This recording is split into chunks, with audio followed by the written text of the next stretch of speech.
I'm always a sucker for some good cinematography and some Mads Mikkelsen. I was a little worried. There's one person in the trailer. I'm like, oh no, buddy, you didn't get the casting memo. Hi, I'm Teresa. Welcome to our weekend show of Cocoon Cast, where we deep dive into movies and discuss all things cinema.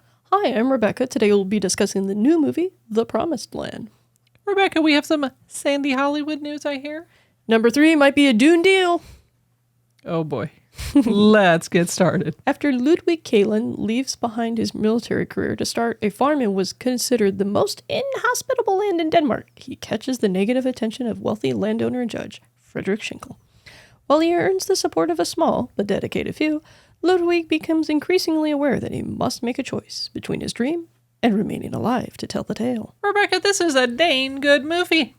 Darn right it is. It is. And tell me what you thought. You saw the trailer and... I saw the trailer twice. Ooh. Once from you and once in the theaters. And it was enough for you to say, I'm up to go see it. I'm always a sucker for some good cinematography and some Mads Mikkelsen. This was a good movie. Totally was. I was a little worried. There's one person in the trailer. I'm like, oh no, buddy, you didn't get the casting memo. But he played an excellent villain. Little scene shootery. Yes. And just some good old-fashioned This movie was kind of a funky one, right? It's a epic historic drama. Epic historical drama Western. It did. It had a Western vibe to it, didn't it? It totally did. And I'm not just saying this because they're out on the frontier. They're all alone. And somebody's like, whack-a-mole. Correct. It's not the obvious. It's not, oh, well, exactly. They're out there and nobody's out there and nobody was wearing hats. So it wasn't, confusing in that way. But it was interesting in the respect of this movie is based on a Danish best-selling book. Pretty common story. People know the story. I had never heard this story. I have a grandmother who has Danish background and all of this good stuff. I've never heard this story before. This story is fascinating to me because it's the ultimate example of a man with his back against the wall, trying to achieve his dream and just going for it. Thinking about, too, this wasn't, he had a few rough patches, but hey, life turned out good. It was difficult patch. That part was painful. And obviously there were some light. Relationships were coming into play. People were coming in and coming out. But just the sheer, like you were saying, just the grit of this man, of Ludwig, was just incredible. One of the things I was really impressed about this film was, yes, there was difficult patches, but it didn't feel overblown. It didn't feel like, oh, no, not again. Please give this man a break. It was a little bit like, I hope this guy gets a break soon. It didn't feel hopeless to me. I think that was the other part. This movie is a little over 2 hours, and you and I were talking, it felt long. Our Cocoon Cast team actually mirrored some of the same sentiments, that it felt long, but I know as soon as I sat down, I was engaged the entire time. That being said, a little bit of coffee won't hurt you for this one. There are scenes that you're going to want to pay close attention because they will be mirrored later in the story with great payoff. That is true. The casting, as we were saying, really good choices. The acting, to me, phenomenal. I'm not just saying this because the main actor, Mads Mikkelsen, is somebody who I really appreciate his filmography. Agreed. I'm saying this because the whole cast feels like a unified setup. It's not one person's going to outshine everybody else. There are some standout players that, depending on what you like, you may appreciate more, but I like how everybody bounces off one another. As you were saying, Mads, he's Danish. Mm-hmm. So there's obviously some investment there. But that's the part that I really appreciated, as you were saying. Each person stood on their own. And even though there were actually a lot of supporting actors and actresses, they helped tell the story to me. It wasn't one person's story and, random person. It's each person helped him evolve. And I think that's the other part that I really loved about the movie was he didn't stay the same. There was definitely a gradual defrosting with Ludwig. The other characters also have multiple arcs, so it's not just, we're throwing in this character for one note. There's several dimensions to them that they can mirror back and forth with different characters. That's true. They all were growing and changing, and time passed, and you were seeing things as time passed. It wasn't 1 year. I think it was the course of 10 years? In the end, yes, there's definitely a time skip in the movie. Correct. And people were getting older, and they, physically looked different. But honestly, at the end of the day, it really is a good versus evil story. And what somebody goes in wanting, it changes. They change based on circumstances. And some movies you go, wow, people change and they're more negative, they're more hopeless. And there were parts of it where things changed, but to me, they were consistent with the time period, some of the choices that he made. I know we were laughing that there was a little bit of a Soprano-ish feel to it. I can definitely see that. I wouldn't make that argument so strongly as you did, however, when we were on our ride back home. No, I agree. That's a little bit of tongue-in-cheek, but there is that part where because of the changes that were taking place, it goes from a solo person to more relational to what's most important in my life. And is it this land? And Ludwig is not the only character to go through this. That's a great point. Evil landowner / judge character. Forgetting his name right now. He also goes through, what do I want? And the man is stripped to the bone. It feels almost like Les Miserables in a way. Oh, wow. It becomes, that's a good what's analysis. the core motivation for me? What do I need to do to feel like myself? How am I valuable? The narrative asks these questions of everyone. That's true. And the question is, will you become a better person? Will you grow? Will you evolve? And not to say Ludwig is this perfect saint-like person. However, there were moments of wonderful greatness in him, but there were also moments of selfishness and, coming back at people. But I found it interesting, we're talking about, the chief baddie. I thought was interesting is when it comes down to it, what do you do? And he goes scorched earth. Amazingly so. Amazingly I think so. this guy is the contender for best baddie so far this year. Oh, I would definitely agree with that. Do we have any questions from the box? We've had some good historical movies this last year with Napoleon and some others. How does this one stack up? And do you think people should be going to the theater and seeing it? For an $8 million movie, this is an excellent movie. The cinematography is fantastic. The acting is just awesome. I love this movie much more than Napoleon because it does several things well. It takes the dryness, it takes the isolation, it takes the emotional landscape, and even throws in a fair amount of humor that feels organic to the situation. Wow, what do I say after that? And I think, traditionally we like historic dramas, right? Rob Roy, Michael Collins, not a big, huge fan of Braveheart. But, Napoleon was kind of, it wasn't so terrific. But in general, historical dramas are wonderful. And this one, to me, was fabulous. I agree. For $8 million, and we had seen others that are, 3-digit millions. And I'm like, where'd that money go? This one, I'm like, are we sure they paid him? I mean, what happened? It was pretty fabulous. So to me, and I'm not sure how many people are going to see it. This was a hard movie to find. That saddens me because this was on the short list for Best International Film. Denmark is putting their best foot forward. This is actually competing at the Venice Film Festival. That's big. That shows the faith they have in this movie, and it's not misplaced. Go see this movie. Absolutely right. Do we have any other questions from the box? Looking at this film, what was the strongest thing that really stood out for you that made it interesting? There's a family show we like to watch called Frasier. And one of the things that crops up in Frasier is, who are you in the dark? What's your ethical compass look like when the chips are down? Who are you? And this movie is a great example of who are you when the right thing is not the acceptable thing, when the right thing is, quite frankly, sometimes illegal. Who are you? I think this movie takes the question and strips it down in this Western minimalization of this. There's times where Ludwig has the choice to make a decision that could change the lives of so many people for the better. He chooses the right choice sometimes. Sometimes he chooses the arguably wrong choice. The baddie also makes decisions that nobody could argue or fault him for making, but he chooses them anyway. I think that's a great point of, right, the ethics of who you are when no one is watching. I liked the evolution of Ludwig for sure. And to me, it's tempting when you're doing a historic movie to either romanticize the time period or romanticize that person's choices, that they're perfect all the time.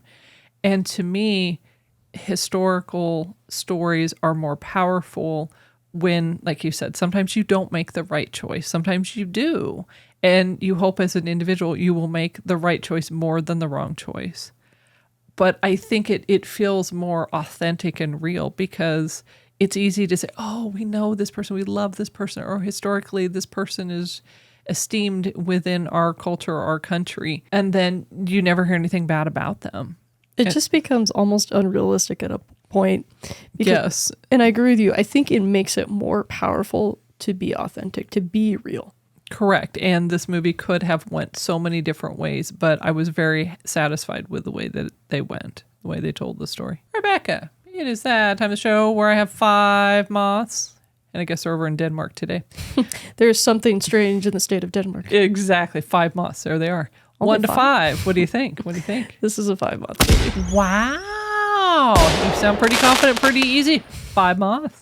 I was hem-hawing between 4 and a wing, honestly, and 5. Sure. And I thought about it and I'm like, I'm being nitpicky. This is a 5-month movie. Wow. All right. This is why historical movies exist. Movies like this give me hope for historical movies. Wow. No wonder it's a 5. I would say, what's your number one reason? But I think that's part of it. That's a huge part of it. Even if it wasn't just, hey, historical movie, this is a pretty good one. It's also a great movie in several other genres. We discussed the Western influences. We discussed the interpersonal drama going on. The cast is solid. Screenplay's good. Oh, yeah. It's funny. If you like The Favorite, this is funny. Oh, that's a good comparison.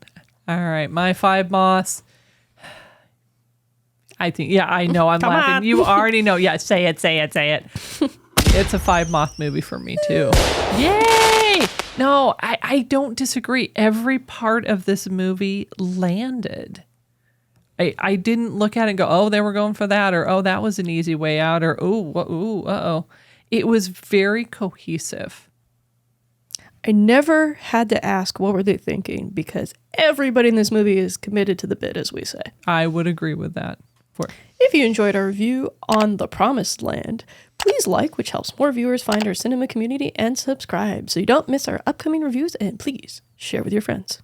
Rebecca, it is that time of the show to talk about who we are. Not sponsored by today. Still not sponsored, eh? Not really. We are not sponsored by Dutch Bros. Oh, I could use some coffee right now. Well, and Dutch Bros is the coffee of Cocoon Cast. Officially not sponsored coffee of Cocoon Cast. Yeah, Thank you. I know. We love it. We love it. I love it. You love it. And did you know they are a Oregon company? I believe you telling me such things over the years. I would say I was born in Oregon. They started in Oregon. They started in Grants Pass, which is kind of a funky little town that I am not from. Is that the one with the people that you hit the headlights and they glow or whatever? No, I don't the different think so. one? No, it's Okay. different. No, it's funny too, right? Because I had left Oregon and then they They're decide, following you. Yeah, right. And then they figured it out. So started in 1992, 2 brothers. So Dutch Bros, literally. Yeah, Okay. right. Yeah. They have background, right? Their grandparents, they were giving homage to the grandparents. Please note the tulips on their logos. Yeah, right. I thought that was pretty cool. They started out, this is great. They are their family, right? 3rd generation dairy farmers. Realized there was nothing going on there, and they figured out they better figure out what to do with a way to make money. You mean way to make moolah? Make moolah. And so what did they do? One of the brothers, he actually worked at Dairy Queen. He was stashing away his money, saved out $12,000, and they bought a little cart and espresso. Well, that's one way to keep people awake. I thought it was pretty creative. So they, start selling this. They actually started making money. Some moolah. They start adding more carts. They start adding their drinks. And, my favorite one is the caramelizer with oat milk. My favorite is the jelly donut. Add 2 extra shots of espresso. You'll be awake and thank me later. Let me understand. So the 2 extra, so it already comes with one? Uh-huh. And then if you want an extra oomph, throw in the chocolate milk. Oh my, that's just like, well, anyway. I'll be awake. I would say, right, this is what our Cocoon Cast needs. Rebecca, do you think they're still only doing the $12,000 one cart? Oh, heck no. No.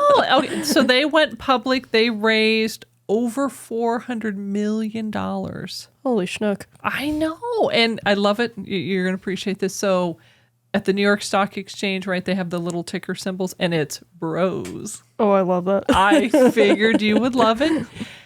Let's talk about my favorite thing about Dutch Bros, other than the caramelizer with the oat milk.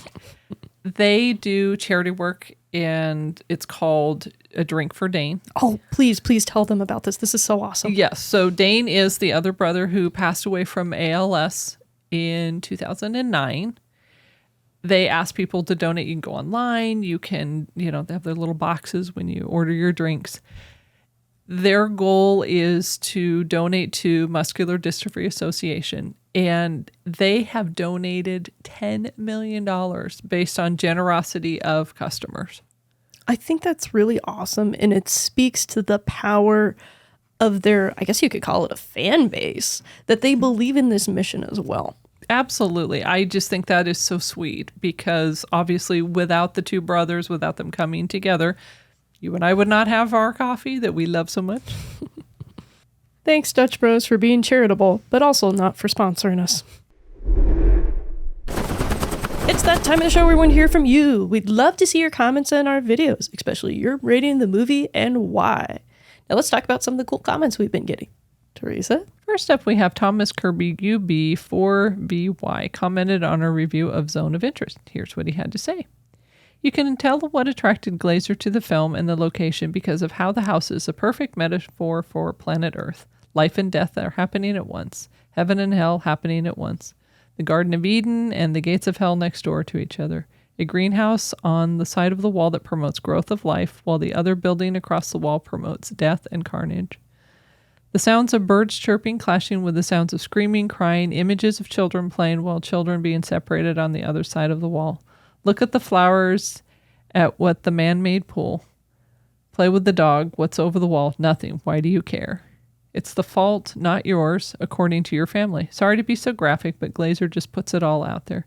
People always ask how people sit around all day not doing anything to stop the atrocities. This family was right next door for a long time, and their minds did not change. Will we? Wow. That is a fabulous comment. Indeed, Glazer's work is littered with duality. That's one of the reasons I love it so much is he takes time to really show us the perspective of both sides of a character, because then you really create this complete picture. One of my favorite films for this is Under the Skin, the last film he did before Zone of Interest. I think that illustrates this point, but Zone of Interest is quickly becoming one of my more recent favorites of his. And not just because of the timeline. No, and what a great description. That describes the movie so well. I appreciate that. Thank you so much for that, Thomas. Next up, we have Something Interesting 923, who commented on our review of Miller's Girl. Here's what they had to say. The Miller's Girl script made the blacklist in 2016 and is nothing like the movie. Clearly, over the years, many changes were made to it, probably for the worse. Honestly, before we saw Miller's Girl, I didn't read the script, and I frankly forgot the year that it was made the blacklist. And I'm curious to see if our cinema community has also read the script, much like our commenter here, and would like to say something notable that really affected and changed. I know for me, when I was watching the movie, there were several points where I'm like, this feels watered down. I think that's a great statement, though, to say the changes were made probably for the worst. I don't know where it started, I'll be honest, same as you. However, it it didn't land. And we were saying it felt a little dialed in. It felt a little cliche. It felt a little tame. And as something interesting had said, I'm wondering if it was watered down to that point. And because it wasn't such a great film, it probably was watered down for the worse, because if it made the blacklist before, it was up and coming and people really were excited about it. There was quite a buzz. Part of me is wondering if it felt too niche at that point and they wanted it to appeal to a wider audience. So they kind of made these changes that the audience would be more willing to embrace it. In 2016, our community was different. Our world was different. So I'm wondering if it was heavier one way or the other. And given changes, then it was like, oh, we got to back off a little bit. Finally, we have Cindy Richard 4938 who commented on our review of American Fiction. Here's what she had to say. Excellent review. Thank you for taking the time to focus on the nuance and the satire in this film, plus the parts that made you think. I also finished Miss Maisel a few weeks ago, and that was an excellent comparison for this film. I know you really emphasized the similarities between American Fiction and Ms. Maisel, and I was a little unsure about it until you took the time to explain it to me. It's nice to see somebody else in our cinema community find that as well. And I'm not just saying, oh my gosh, they get it. I'm just saying that because... So you're not saying I'm crazy. That's what I heard you say. I am affirming you're crazy. I'm kidding. I'm kidding. What I like to see is great minds thinking alike, because it also helps me see the perspective more. Sometimes somebody may say something that helps me click a little bit more. And I appreciate, obviously, I'm like, oh, hey, yeah, no. But truly, I appreciate their comments, whether they agree or whether they don't. But there is a part where the nuances are there. And sometimes I do think it helps to compare works to other works. It's like, if you like this one, you may like this one. Or maybe our cinema community is familiar with one aspect of a show or a movie, and they can say, oh, that's right, I picked that up on this one, and therefore I can now see it more clearly in something else. And it's not a case of we like pitting works against each other. May the best one win. Correct. It's a case of, hey, I see something. This might be interesting to you if you like this one. That is correct. So thank you so much for your comment. Now it's time for some Hollywood news. Rebecca. We may have Dune 3 sooner than you think. How soon do I think it's coming? Well, word on the street is if Dune 2 is successful, Dennis will come back for Dune Messiah. And that's the last Dune film he wants to do. And that's the last No, Dune I believe this, movie. Man. All right, where are you reading this from? I'm receiving this news from Deadline. Zach, please comment below if I'm pronouncing your name wrong. The source is Zach Scharf. All right, and what's he saying to us? He's telling us how Dennis is really excited for the possibility of Dune Messiah. I can't blame the guy. It's my favorite book in the original Dune series. Oh, wow. So you're ready for it. In the shadows of Arrakis lie many secrets. Dune hype lives. That's all I'm going to say. Wow. I'm laughing at you. You're like, well, if it does well, it's like, of course it's going to do well. There is no guarantee. The first Dune film being successful took a lot of people who don't exist in the sci-fi space by surprise. Wow. And this one's getting hype, though. I'll tell you, how many times have we seen the trailer? In the shadows of Arrakis lie many secrets. Not enough. Yeah, right. And it's already getting a lot of the trailers are good. I will say the story is good. I remember the first Dune back in the day, and I'm like, I still like that one. I know David Lynch wants to burn every copy from the planet, but I still like it. But you love Dune. Oh yeah, Dune is like one of my absolute favorite sci-fi franchises. And that's why I'm cracking up at you, because you're like, oh, if they do a 3, I'm like, you're over there signing campaigns, and you're like, cinema community, sign this petition. How many times did I drag you to part 1 and initial release? What, like 3 times? But you went willingly. The first time. The first 3 times. First time I went, the third 3 times after that I was dragged. No, I get that. Do we have any questions from the box? Looking at franchises like Star Wars, which has lots of spin-offs, and Dune has a spin-off, is there a point where they should stop and just finish it? Or should they continue with the spin-offs? I think if there's a story to tell and you want to tell it well, you don't want to throw it out in the universe for a cash grab, I think that you have the right to tell the story I know for me, growing up, one of my first experiences with Dune was the mini-series that existed on the Sci-Fi Channel. They adapted basically the first 4 books. I think that if you have a perspective like the Dune Sisterhood show that will be coming out soon following the Tales of the Bene Gesserit, aka the Psychic Space Nuns, I think that there's something for that to exist. But there's also a point where you know the story has an ending. One of the common complaints I hear about in Hollywood is they just won't let it go. They won't let it die. You make that complaint with me quite often. Well, you know. Nameless Cocoon Cast reviewer over here says. Exactly right. I think that there is a stopping point. And I think that's what Dennis is afraid of. Dune Messiah is a great stopping point if you don't want to continue the rest of the series, honestly. And to defend myself slightly, please feel free to.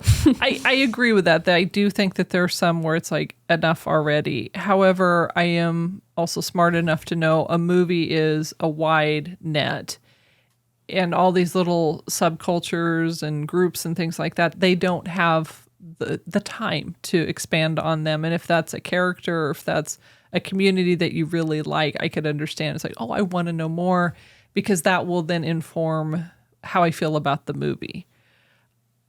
I do think it does feel like a cash grab at different points, though. When you've told the story, you've told it 10 different ways, it's okay to stop and come up with something new, because I think sometimes that's what it feels like to me. It's like, oh, you don't have a new story, so you're kind of beating the old story to death.